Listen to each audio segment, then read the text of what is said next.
दुनिया का सबसे ताकतवर PSLV रॉकेट CS2 फेल हुआ। Hello guys, welcome to my YouTube channel. आज हम बात करेंगे इसरो का रॉकेट फेल हुआ है PSLV C62 रॉकेट, जो कि अपने तीसरे स्टेज में जाकर फेल हो गया। और कहा जा रहा है कि अपने तीसरी स्टेज की जो लास्ट के स्टेजेस होती है उसमें जाकर फेल हुआ।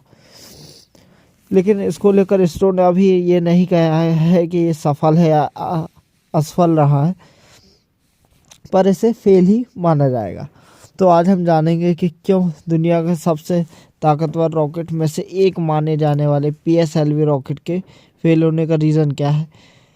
अन्वेषा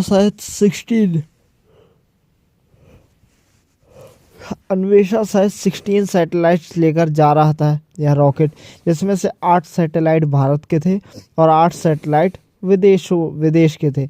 फ्रांस के थे, ब्रिटेन के थे, ब्राज़ील के थे। Indian Space Research Organisation ISRO का साल 2026 का पहला मिशन PSLV C62 फेल हो गया है। तो रॉकेट 12 जनवरी को सुबह 10:18 बजे आंध्र प्रदेश के श्रीहरिकोटा स्थित अंतरिक्ष केंद्र से 16 सैटेलाइट लेकर उड़ा था। ISRO chief doctor V Narayanan ने कहा कि रॉकेट लॉन्चिंग के तीसरे चरण में गड़बड़ी आ गई, जिसके कारण वह रास्ता भटक गया। पिछले साल 18 मई को भी इसरो का PSLV C61 मिशन तकनीकी खराबी के कारण तीसरी स्टेज में ही फेल हुआ था। इस मिशन में EOS-09 अर्थ ऑब्जर्वेशन सैटेलाइट को 524 किलोमीटर की सन सिंक्रोनस पोलर ऑर्बिट में स्थापित किया जाना था। डॉक्टर वी नारायण ने अपनी स्टेटमेंट में कहा कि रॉकेट के पहले और दूसरे स्टेज तय मानकों के अनुसार चले। हालांकि तीसरे स्टेज के, जैसे PS3 कहा जाता है, के अंत में गड़बड़ी आ गई। हम जांच कर रहे हैं। आगे कुछ नहीं बताया गया कि गड़बड़ी किस चीज़ में थी। 512 किलोमीटर की ऊंचाई पर ऑर्बिट में स्थापित होने थे सैटेलाइट। EOS-N1 अन्वेषा कहते हैं जिसको हम, और 14 सैटेलाइट्स को 512 किलोमीटर की ऊंचाई पर सन सिंक्रोनस ऑर्बिट SSO, मतलब जैसे हर ऑर्बिट बना दी गई है कि जैसे इंडिया, जैसे पृथ्वी है, पृथ्वी से आसमान है, आसमान हम देखते हैं तो उसके बीच में जो गैप होते हैं उनको हम ऑर्बिट बोलते हैं। तो उनमें से एक ऑर्बिट होती है सन सिंक्रोनस ऑर्बिट, SSO में स्थापित किया जाना था, जिसमें ये सेट होकर वहीं पर चक्कर लगाते पृथ्वी का। रॉकेट के चौथे हिस्से PS4 स्टेज को दोबारा चालू किया जाना था ताकि इसे वापस धरती की ओर मोड़ा जा सके।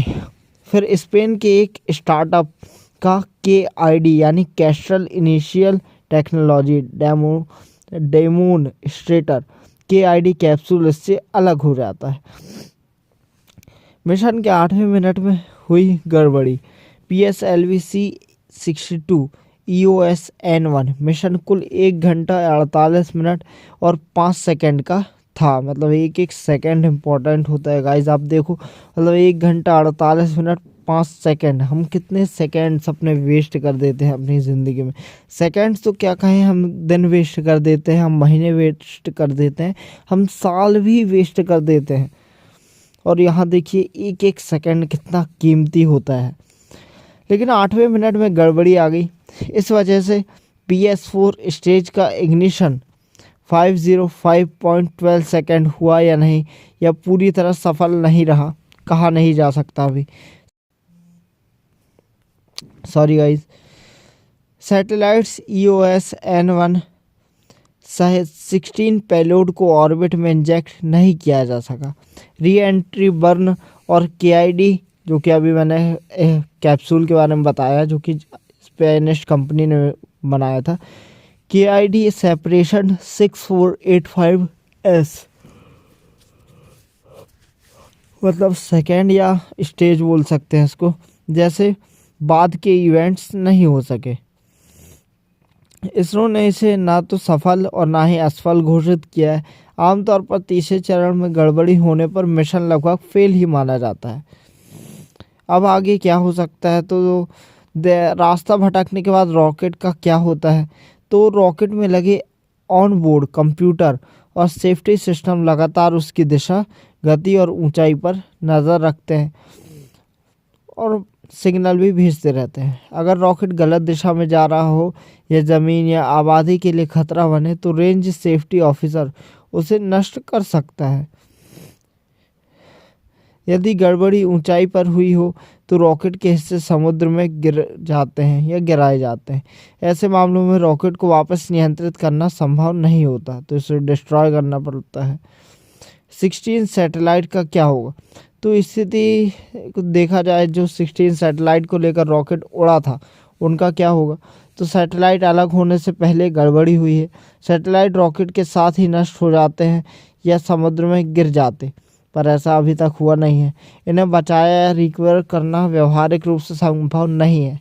ये बाई चांस ही हो सकता है 1% के सैटेलाइट्स को बचाया जा सके। सैटेलाइट्स अलग हो चुके हैं लेकिन गलत कक्षा में हो, तो अगर सैटेलाइट ऑनबोर्ड सिस्टम से खुद को नियंत्रित कर सके तो ऑर्बिट सुधारने की कोशिश की जा सकती है। लेकिन अगर ऑर्बिट बहुत ज़्यादा गलत हो तो सैटेलाइट मिशन के लिए अनुपयोगी घोषित कर दिए जाते हैं।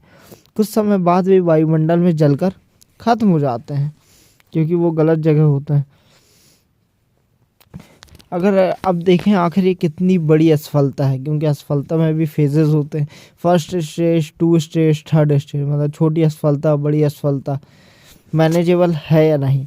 तो तकनीकी रूप से इसे आंशिक या पूर्ण मिशन विफलता माना जाता है, लेकिन इसरो जैसे स्पेस एजेंसी के लिए यह सीखने की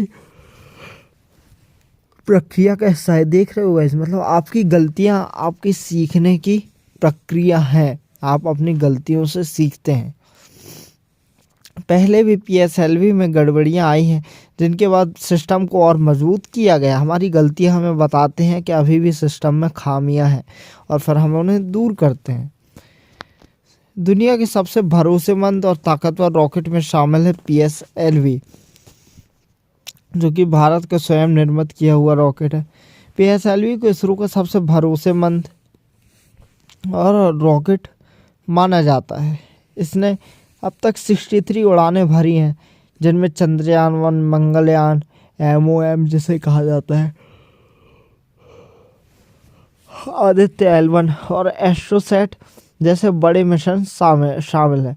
साल 2017 में PSLV ने एक ही मिशन में 104 सैटेलाइट्स लॉन्च करके वर्ल्ड रिकॉर्ड बनाया था। 104 सैटेलाइट्स। PSLV CS2 के बारे में थोड़ा जानें तो इस रॉकेट का पूरा नाम पोलर सैटेलाइट लॉन्च व्हीकल है। मेनली ये इसीलिए ही यूज़ होता है। PSLV मतलब polar satellite launch vehicle. Propulsion stage 4 solid liquid और solid liquid. Vehicle height 44 meter की होती है और lift off mass 260 ton, 260 ton ले जा सकता है का वेट जाता है। जंगल बंकरों में छिपे दुश्मनों को ढूंढ सकता था अन्वेषा। वाओ। अन्वेषा को रक्षा अनुसंधान एवं विकास संगठन DRDO ने विकसित किया था। यह उन्नत इमेजिंग क्षमताओं से लैस था। इस स्पाई खुफिया सैटेलाइट है कहते हैं। यह धरती से कई 100 किलोमीटर ऊपर होने के बावजूद झाड़ी, जंगलों और बंकरों में छिपे दुश्मनों की तस्वीरें खींच सकता था। वाह भाई, क्या लेवल की टेक्नोलॉजी बन रही है। प्रकाश के 100 से ज़्यादा रंग डिटेक्ट कर सकता है अन्वेषा सैटेलाइट और बनाया गया है DRDO द्वारा। DRDO तरक्की में है, मतलब भारत तरक्की में। EOS N1 यानी अन्वेषा सैटेलाइट को DRDO ने बनाया है। 600 किलोमीटर दूर सन सिंक्रोनस पोलर ऑर्बिट SSO में तैनाती होगी। अन्वेषा एक निश्चित समय पर धरती के एक पॉइंट से गुजरेगा। हाइपर स्पेक्ट्रल इमेजिंग के जरिए सैकड़ों लाइट्स बैंड्स यानी प्रकाश के रंगों को देख सकता है। धरती पर मौजूद किसी भी चीज़ का कलर डिटेक्ट करके उसके सिग्नल भेज देगा। बॉर्डर की एक्टिविटी, इंफ्रास्ट्रक्चर, जंगल और छिपे हुए सैनिक या कोई छोटी चीज़ जैसे आतंकवादी, इससे आसानी से इसकी फ़ोटो भेजी जा सकती है मिलिट्री को। अब तक 6 देश HYSIS सैटेलाइट लॉन्च कर चुके हैं। भारत के अलावा अभी तक अमेरिका, चीन, जर्मनी, जापान, इटली, पाकिस्तान भी हाइपर स्पेक्ट्रल लॉन्च कर चुके हैं। वाह, पाकिस्तान भी कर चुका है। वाह। भारत ने इससे पहले 29 नवंबर 2018 को अपनी पहली hyper spectral imaging satellite launch किया था। HYSIS नाम के इस सैटेलाइट का वजन 380 किलो था। हालांकि ये 55 स्पेक्ट्रल बैंड्स में रोशनी को डिटेक्ट कर सकता था। अन्वेषा HYSIS का अपग्रेडेड वर्जन है और इसकी हाइपर स्पेक्ट्रल क्षमता भी काफ़ी ज़्यादा है। इसरो का रॉकेट PSLV-20, नॉलेज के लिए बता रहा हूँ, थोड़ा सा अलग है। जीके का क्वेश्चन समझ सकते हैं आप इसको।